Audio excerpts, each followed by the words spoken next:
শুনে নিলাম। এরপরে আবার একটি নৃত্য পরিবেশনায়, এরপরে আমাদের দুটো তিনটে প্রোগ্রামই বাকি আছে, তো আমরা অনুরোধ করবো আপনারা একটু ধৈর্য ধরে আমাদের সাথে থাকার জন্য। পরবর্তী নৃত্য পরিবেশনায় রবীন্দ্র নজরুলের একটি মেলবন্ধন। দুটি গানই শ্রীকৃষ্ণের উল্লেখ পায়। প্রথমটি রবীন্দ্রসঙ্গীত গহন কুসুম, যা রবীন্দ্রনাথ ঠাকুরের কাব্যগ্রন্থ ভানু সিংহের পদাবলী অন্তর্ভুক্ত। কবিগুরু বৈষ্ণব পদাবলী থেকে অনুপ্রাণিত হয়ে সৃষ্টি করেন ভানু সিংহের পদাবলী।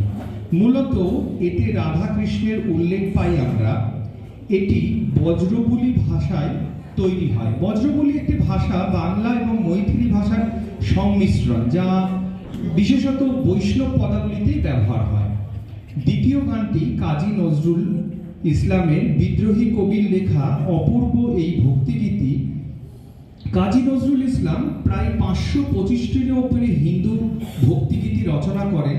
তার মধ্যে রয়েছে বিভিন্ন রকম কীর্তন, শ্যামাসঙ্গীত, আগমনী, রাধাকৃষ্ণ, লক্ষ্মীনারায়ণ, সরস্বতী, চৈতন্যদেব এবং এমনকি শ্রীরামকৃষ্ণকে নিয়েও তিনি গান রচনা করেছেন।